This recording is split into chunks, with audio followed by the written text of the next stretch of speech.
I'm not going to kill her, Dax said calmly as he cleaned the blood off his blade, staring into the live hologram feed. But I'll still take your money. The Zarvok generals, 3 snarling beasts made of bone-plated muscle and cybernetic implants, blinked in confusion from their war chamber. They had just spent 7 million vrels hiring who they thought was an anonymous off-world mercenary. And that mercenary, unbeknownst to them, was a human. A very specific kind of human. One they should have never tried to use. The last words before Dax cut the connection were delivered with a lazy smirk. Earth's got rules. You should have read them. 3 hours earlier, on a freighter disguised as a drifting cargo wreck in the Kellner Belt, Dax Mercer was playing darts. Not with the board, he was using his combat knife and an old photo of a Zarvok general stapled to a steel crate. He didn't miss. He never missed. The AI in his comlink kept buzzing with reminders of the assassination timeline. He silenced it with a flick of the wrist. Then he stood, stretched, and muttered something under his breath that no alien would understand but every Earth-born warrior lived by. We don't kill for tyranny. We kill for balance. The irony wasn't lost on him that they'd hired him to kill someone who once saved his life. Back when the universe was on fire and alliances burned faster than stars, Dax had crash-landed on a frozen moon with half a squad and no hope. It was the Meranthi princess, Vela, who found them. Not with guards or flags or politics, but with fire, food, and a warm blanket. Dax never forgot that. She wasn't a target. She was the reason he was alive. And now the Zarvoks, smug in their conquest, had paid a human to erase her. That was going to cost them more than money. Kareth Prime was a cold shadow of a colony, built into the bones of a dying ice comet. The perfect hiding place for a dethroned royal. As Dax's ship silently landed behind the eastern ridge, he disabled his engines and cloaked the ship. Then he suited up. Not in the flashy armor of the elite, but in what looked like a tattered coat with too many pockets and a belt of tools more suited for sabotage than ceremony. He moved like wind over snow. Quiet. Intentional. The old habits were back before he even reached the door. Vela's guards weren't incompetent, just predictable. One had a pulse rifle set to wide burst, the other a drone net. Dax disarmed both in less than a minute, dragging them gently into the snow and giving them heat packs as he whispered, "Don't take it personal." He entered the throne chamber not with violence, but with a smirk and a question. "Still sitting on ice like a queen, huh?" Vela, dressed in rough battle-worn gear and sitting atop a pile of crates she pretended was a throne, blinked in shock. Then she stood. "You're the one they sent?" she asked, hands subtly drifting toward her blade. "This is insulting." "No," Dax replied. "It's poetic." He tossed her a small vial. Inside it was a full-blood serum designed to simulate a slow Meranthi death. "You're going to die. Publicly. And then you're going to take back your crown." She tilted her head. "You're joking. I'm human. We don't joke about fake deaths. We fake them, then burn the throne room." For a moment, there was nothing but the sound of snowstorms outside and her slow exhale. Then Vela laughed. Really laughed. The first time in years, probably. "This is madness." "It's payback," Dax corrected. "They think they bought a weapon. Turns out they funded a rebellion." Back aboard the freighter, Dax activated the signal node buried deep in the comlink's encryption net. The Zarvok generals answered fast. Too fast. Probably watching like cowards from behind a dozen decoys and screens. Dax stepped into frame, a mock expression of grim victory on his face. "Target neutralized. Meranthi vitals terminated. I want the full payment rerouted now." "You will receive half," barked General Rygax. "Standard clause. Second half upon body delivery." Dax smiled. "Sure. You want the body? I'll send you the ashes."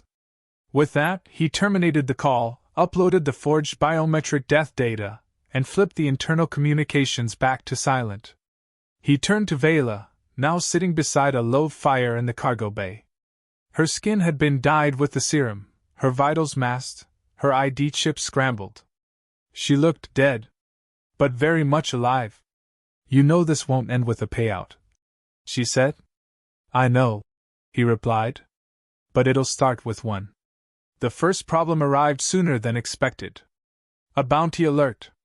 Not just a contract, an open bounty. Dax's own face appeared across mercenary channels galaxy-wide, tagged with words like rogue operative, traitor, and Earth-born liability. He stared at it for a moment, then cracked a grin. Earth rule number 2, he said, showing Vela the screen. If they call you a traitor, you're probably on the right side. Vela raised an eyebrow. How many rules are there? Enough to rewrite this system. Alarms buzzed as their scanner picked up incoming ships. Not military. Not royal. Mercenary. Cutthroats. Scavengers. Killers with loyalty to currency alone. Dax stood slowly, pulling a curved blade from his back. It shimmered faintly with earth nanosteel. How good are you with a crossbow? He asked her. I built mine out of scrap wire and a ventilation duct, she replied. Good, Dax said. Because they'll expect guns. As the ship's interior reconfigured into a labyrinth of traps, false corridors, and electrified choke points, Vela turned to him with something between awe and suspicion. Why are you doing this? She asked. Dax didn't pause. Because the last time Earth ignored tyranny, it cost us a planet. Not again. And as the first wave of mercenaries entered the hull, only to trigger a seismic shockwave that collapsed the floor beneath them into a pit of stasis gel, Dax whispered into his calm. Earth rule number 4.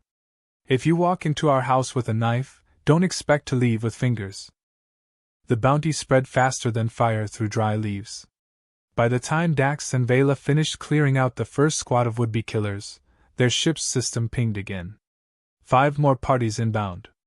Dax leaned against the scorched wall of the corridor, wiping black blood from his sleeve, and exhaled like he was mildly annoyed a bar fight had run long.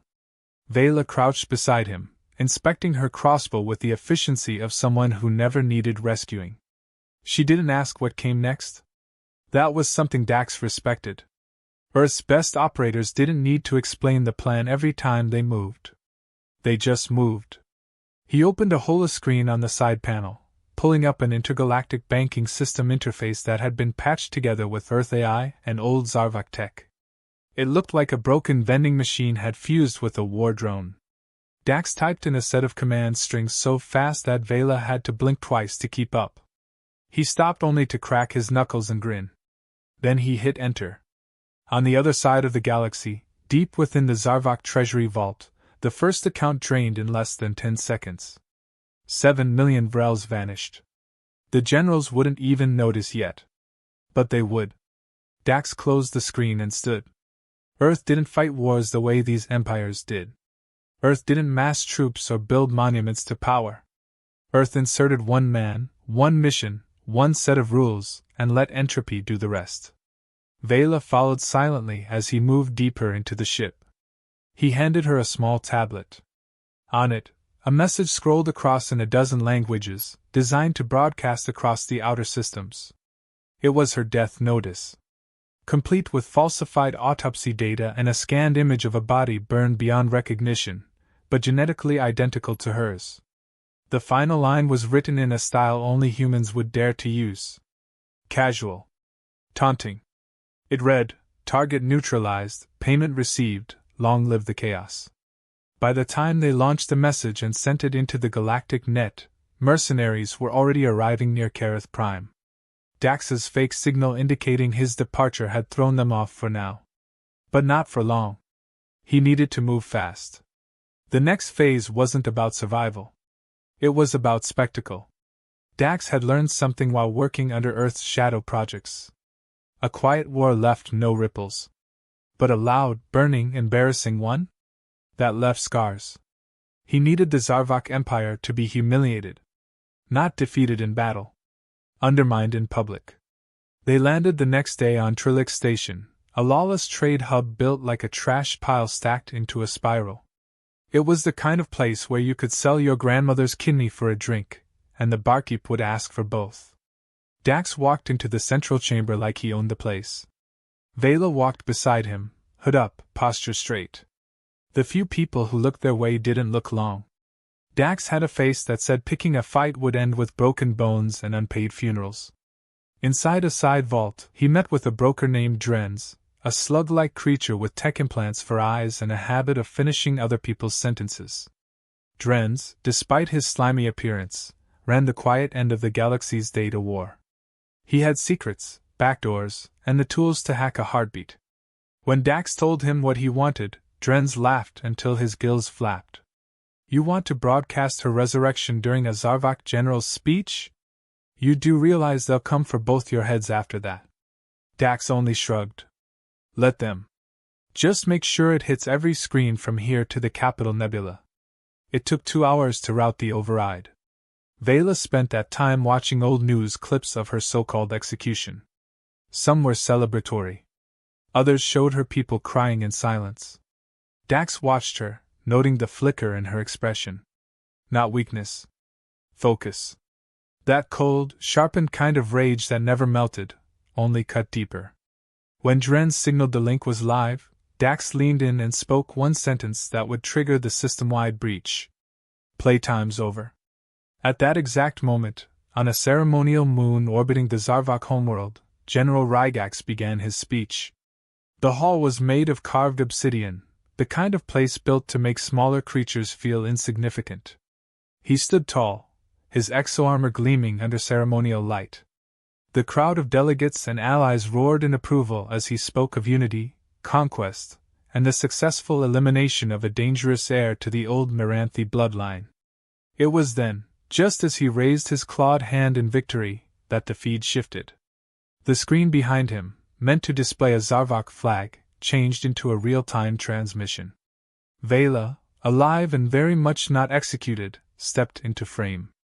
Behind her, banners of the Meranthi crest unfurled in slow motion. Her words were simple. You tried to erase me. You only made me unforgettable. The crowd erupted into chaos. Some ran. Others gasped. The delegates scrambled to disconnect the feed. But Dax had already triggered a delay loop. For the next 8 minutes, no system in that room would respond. The only thing they could do was watch as Vela's message repeated, her image burning into every screen in the system. On Trelix, Dax and Vela made their way back to the ship under the cover of confusion. Bounties on Dax's head had already increased. A mercenary named Yorner, a half-metal brute with 3 confirmed planet wipes, was now en route.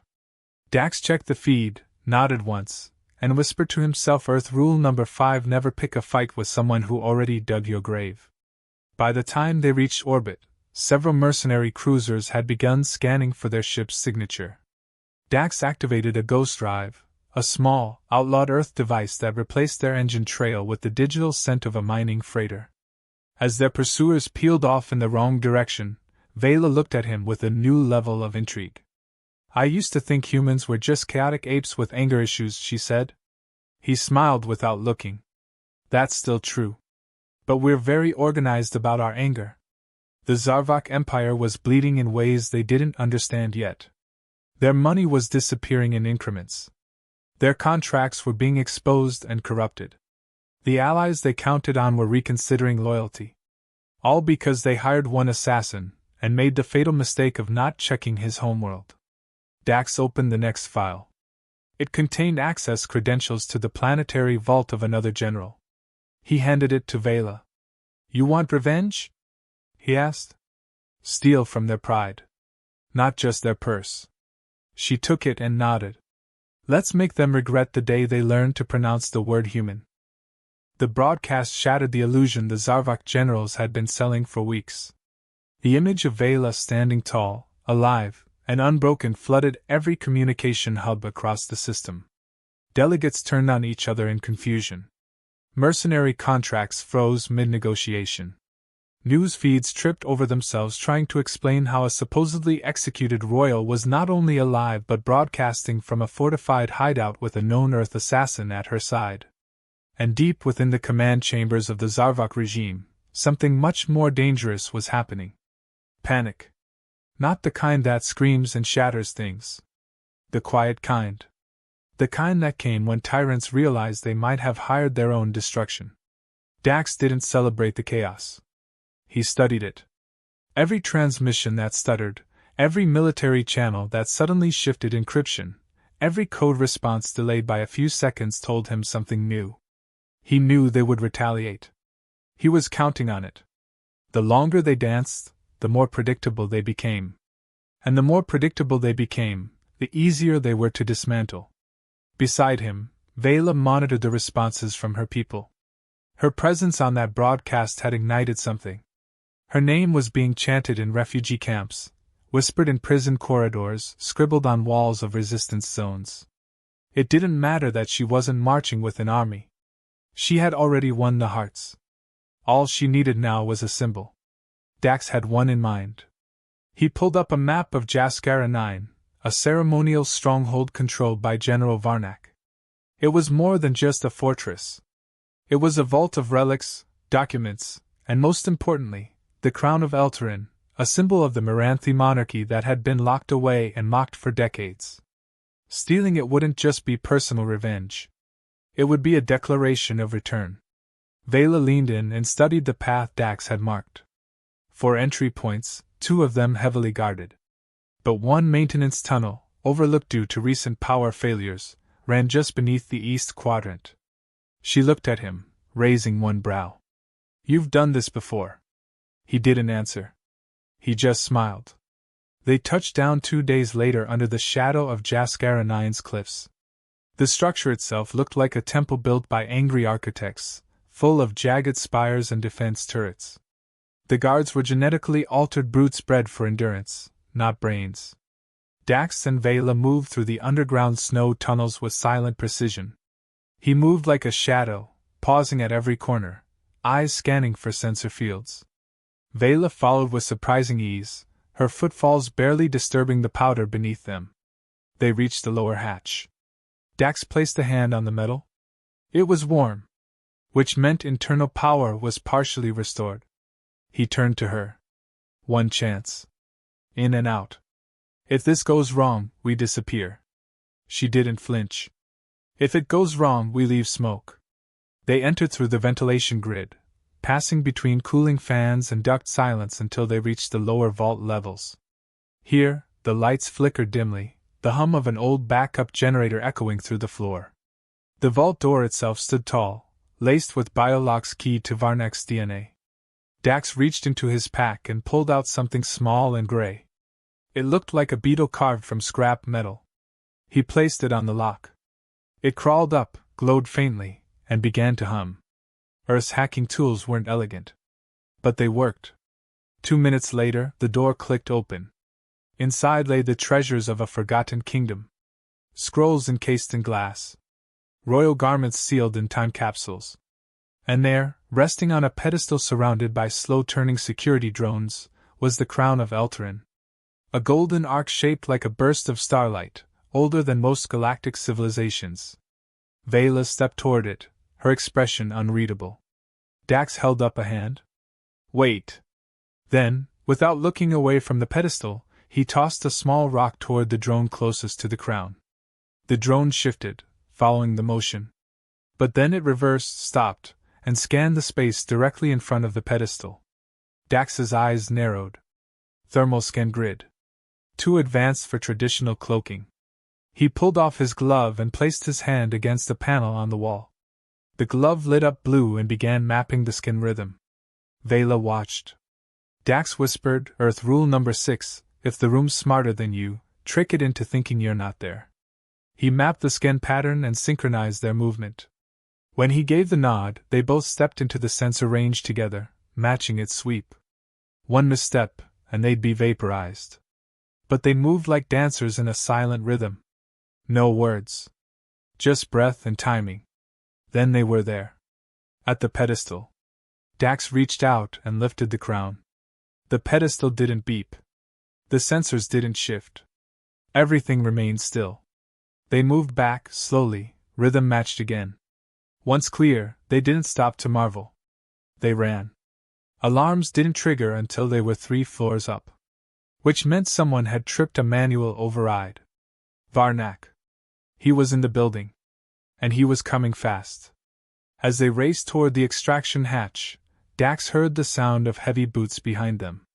He turned once and saw Varnak barreling down the hall like a siege engine with legs. The general's armor was reinforced, covered in trophies of war, and his face was twisted in rage. Dax tossed a flash charge behind them. Light exploded, metal groaned, and the hallway behind them collapsed in smoke. They leapt through the exit, tumbling onto the ice slope as plasma fire ripped overhead. The ship was cloaked in the ridge. As they climbed in, Vela looked back once. No hesitation, no regret. She held the crown against her chest like a blade. As they lifted off, Dax activated the next phase of the plan. The ship's external cameras broadcast a live stream.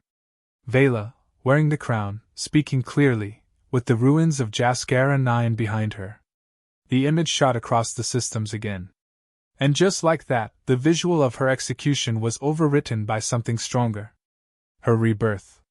The people didn't just chant her name now. They swore to follow it. Inside the ship, Dax sat with his boots up on the control panel. The bounty on his head had tripled. Mercenaries were swarming. The Zarvoks had begun to scramble fleets. But Dax didn't look worried. He stared at the stars, muttered a few words under his breath, and leaned back. Earth Rule Number 7. You don't crown the queen without cutting off a few heads first. The fallout from Jascara 9 sent the Zarvok Empire into convulsions. What was supposed to be a dead relic gathering dust in a vault had now become the most powerful symbol in the galaxy. Vela, once exiled and forgotten, had emerged wearing the crown of her ancestors while the vault behind her burned in full view of every broadcast channel. Civilian colonies cheered. Outlying systems stopped paying their Zarvok tribute. Entire security firms backed out of their contracts. The generals screamed into void calls, blaming each other, but beneath the surface, they all knew what had happened. They had hired a human. And they had no idea what kind of war that really meant. The Empire retaliated in the only way it knew how. They didn't chase with dignity. They hunted with desperation. General Phalanx was summoned from exile, a last resort brute they had once locked away for violating their own codes of combat.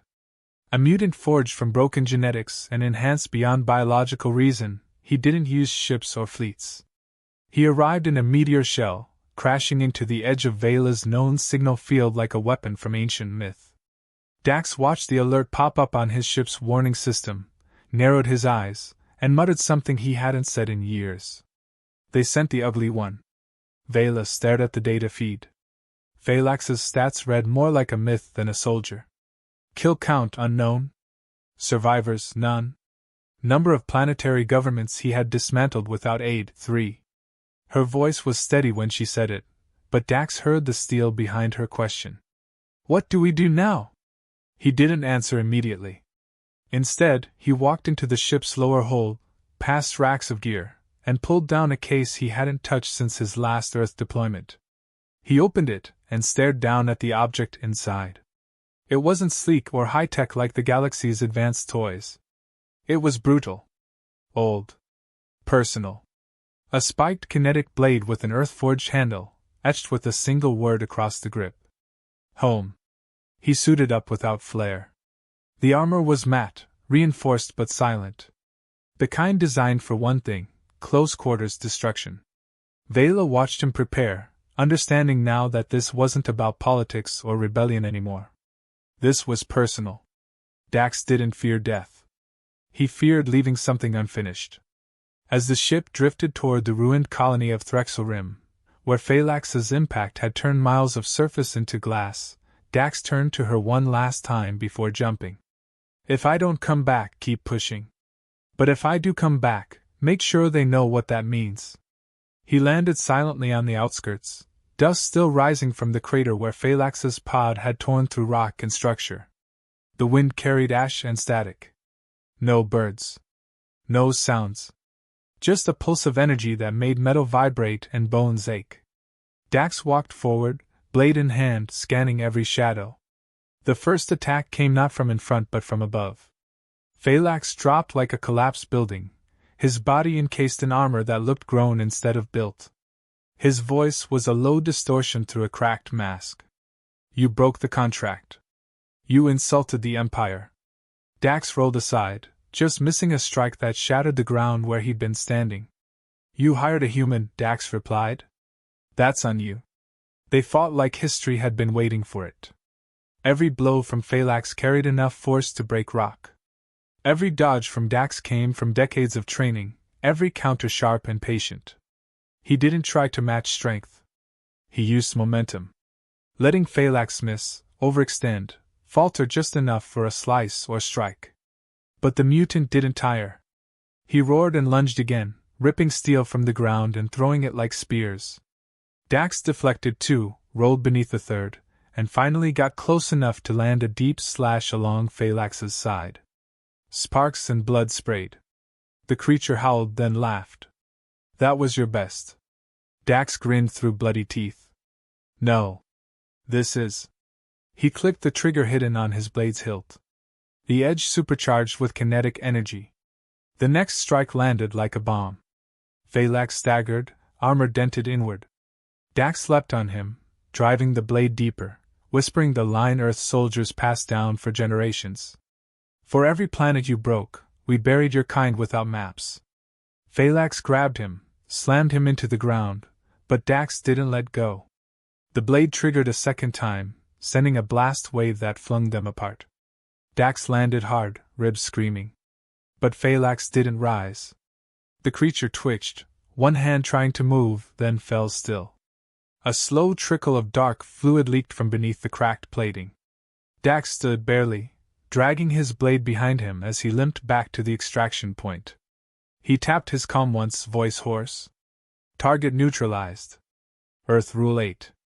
If they send a monster, you leave a message.